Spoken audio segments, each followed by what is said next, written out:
Bienvenue, chers visiteurs. Et il y a une dizaine de jours déjà que ma journée à Disney s'est achevée, en 2 parties. Alors, je ne sais pas si c'est vraiment utile de vous le montrer. J'ai retrouvé des petits trucs, je sais pas si c'est mes parents qui l'avaient gardé depuis l'ouverture du parc, mais je pense que déjà, ça date de l'ouverture du parc parce qu'il y a des choses qui n'étaient pas là. Alors, comme vous pouvez voir, Main Street, Frontierland, là où j'ai été, enfin j'ai été dans tous les endroits Disney, Adventureland, Fantasyland et Discoveryland, et regardez, où est Space Mountain? Eh oui, je pense que vraiment c'était bien l'ouverture. Space Mountain n'existait pas à cette époque. Avec le petit village de cow-boys, évidemment, que j'ai été. Donc, nous y voilà. Je sais pas si ça rapporte de la valeur. Alors, n'oublions pas notre cher Johnny, qui est plus là depuis une bonne semaine environ. Et qui est parti. Ma mère était vraiment fan. Moi aussi, je l'aimais bien, c'est sûr. Bon, je suis pas trop dans les musiques, mais Johnny était vraiment quelqu'un d'exceptionnel. Il était très connu. Il a fait vivre les Français, les Américains. C'était un homme super. Voilà, tous les albums. Voilà, je peux pas vous les montrer tous, mais voilà, bravo Johnny, tu nous as fait vivre des moments super bien. Et bien joué pour ses musiques et ses films aussi. Il a produit quelques films, 37 je crois, où il était peut-être pas tout le temps principaux, mais il en a fait pas mal, mais c'était surtout sur les musiques. Et oui, désormais j'ai la trilogie de la planète des singes, on va dire les tout premiers, qui est aussi les derniers. Parce que dans l'ordre chronologique, par rapport aux anciens, ça se passait avant. Mais par rapport aux dates, évidemment, c'est les derniers. Avec Supremacy qui est sorti hier. Fear the Walking Dead. Spider-Man Homecoming. Moi moche et méchant 3. Game of Thrones, saison 7. Oh, évidemment, bah oui, elle est dedans, hein. Et Emilia Clarke. Si je montre Game of Thrones, évidemment je montrerai toujours The Walking Dead, même si je l'ai déjà montré, je sais. Eh ouais, bah oui. C'est pas facile à choisir des fois, malheureusement. Donc les petits livres Star Wars que je vous avais montré, peut-être on voyait pas très bien ce soir-là parce que j'ai fait quelques erreurs, je m'en suis rendu compte, je suis désolé, et c'est pas très facile à faire tout ça. Avec dedans, c'était à la fin du livre, si vous les achetez, c'est à la fin. Il y avait ces jolis posters dedans, pas mal, côté sombre, côté lumière, voilà. Et le petit calendrier 2018 de The Walking Dead, les images de la saison 7, logiquement. Voilà. Ah, mais j'ai oublié. Bonjour Negan. Bonjour Negan. Une critique de plus. Dans la bonne humeur, dans la bonne joie. Non, merde. Je m'occupe de tous les rôdeurs parce qu'il y en a encore plein qui rentrent aujourd'hui, c'est la merde. Voilà, toi t'as relancé tes trucs Walking Dead, donc maintenant les rôdeurs ils sont attirés. Voilà, rien que par le titre, tu vois. Bon, moi je m'occupe.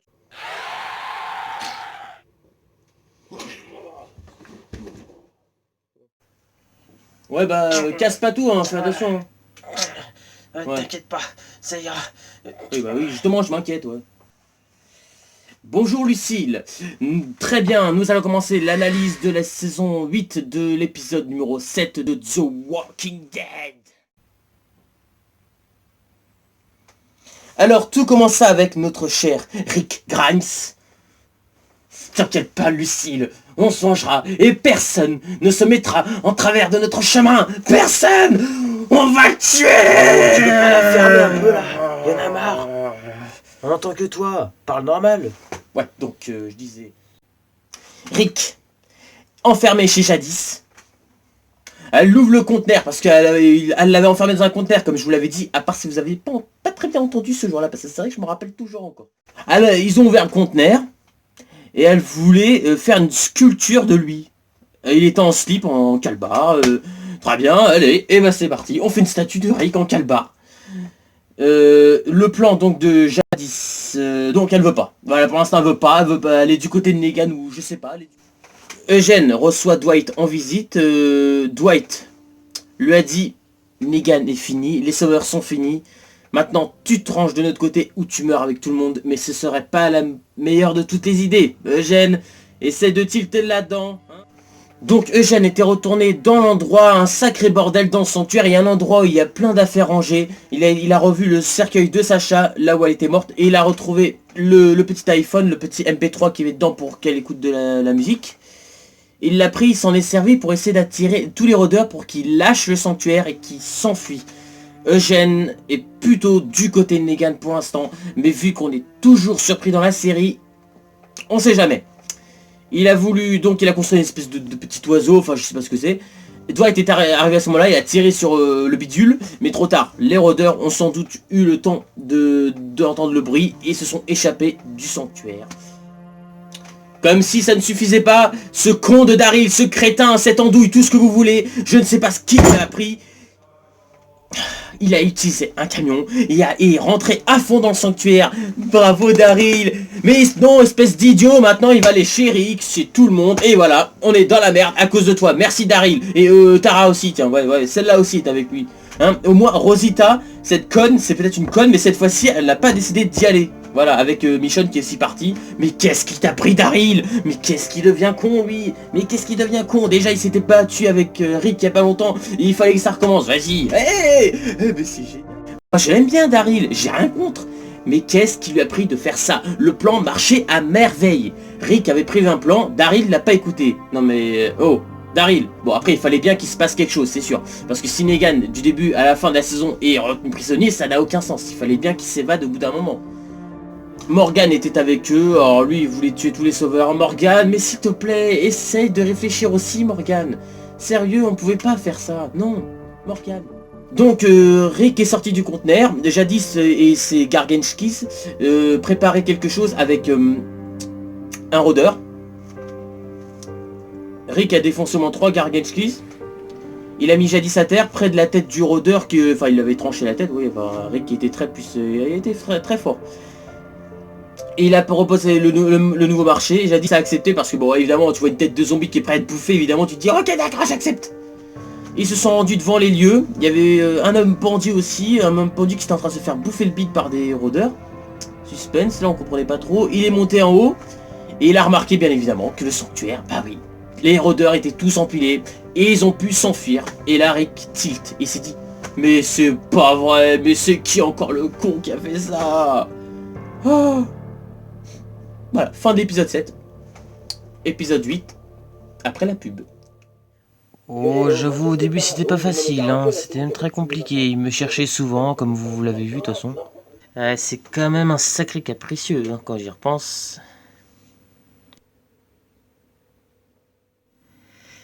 Mais bon, enfin, aujourd'hui tout va bien, ça s'est réconcilié. Enfin, la plupart du temps c'était toujours un peu de sa faute. Vous voyez bien des fois qu'il cherchait un petit peu, il me faisait peur, mais enfin... C'est bon, on est Negan, hein. Alors maintenant, nous allons conclure avec l'épisode numéro 8. Maintenant, il y a une pause de 2 mois. On va devoir attendre le mois de février pour la suite. Donc, dans l'épisode numéro 8, qu'est-ce qu'il s'est passé? Bien évidemment, vous voulez tous savoir. Le stress, la catastrophe. Negan et ses sauveurs se sont échappés. Simon a barré la route du côté de Maggie. Ils ont mis un tronc d'arbre, comme on se rappelle depuis la toute première fois, lorsque, voilà. Mais qu'est-ce que tu fais, toi? Mais c'est pas possible. C'est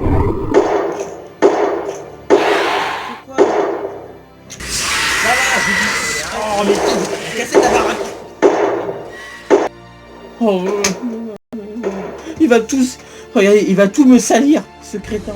Donc, comme je disais, Simon a coincé du côté de Maggie. Les voitures, ils les ont stoppées. Ils vont épargner la colline parce qu'ils cultivent beaucoup, mais le royaume et Alexandria ne seront pas épargnés pour cette fois-ci. Donc quant au royaume, Gavin, évidemment le côté le plus important c'est Negan qui est arrivé à Alexandria en pleine nuit, il a débarqué, il leur a laissé 3 minutes exactement où alors il brûle tout. Carl s'est montré, Rick n'était pas encore là. Et puis ouais, n'oublions pas que les Gargenskis, j'ai oublié de le préciser, ça y est, ils ont retrahi Rick une seule fois. C'est pas de la trahison, parce que Rick avait montré les photos comme quoi on avait tué toutes les bases de Negan, on avait tout cramé, trucs comme ça. Et malheureusement, c'est pas ce que Jadis a vu quand elle s'est rendue pile poil à l'endroit où c'était. Donc ils sont partis parce qu'ils se sont fait tirer dessus, c'était comme une sorte de piège. Carol était là avec Jerry. Et ils ont embarqué Rick et tout, bah évidemment, pour se dépêcher de rentrer à Alexandria. Alors il a fait un discours, il recherchait Ezekiel qui s'est planqué.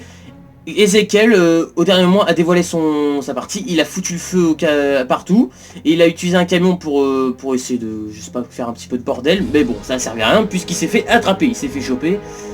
Mais bon, ils ont pris un peu l'avantage sur les sauveurs, mais bon, c'est pas totalement réussi. Alors, Negan a foutu le feu à Alexandria, car il lui a pas laissé le choix et tout, car la fin du discours, mais bon, il l'a un peu piégé, vous verrez par vous-même si vous regardez la série.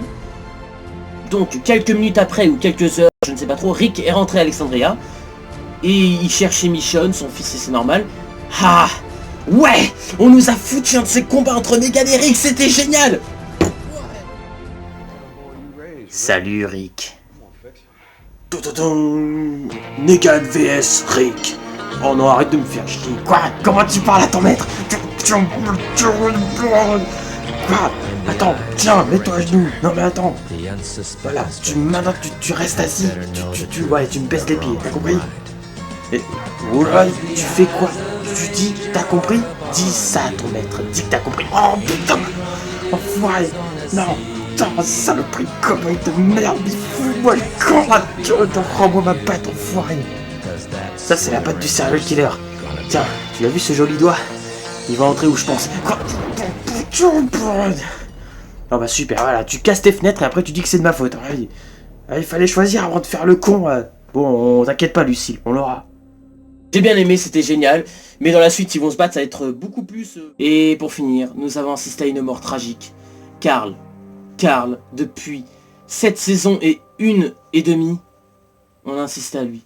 Il s'est fait mordre par un rôdeur. Le jour où il était avec le petit musulman, j'ai oublié son nom, j'arrive pas à retenir.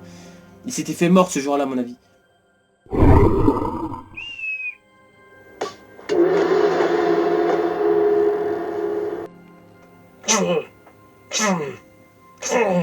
Et je m'en fous, tu nettoies tout après, je m'en fous. Ouais, je vais le faire.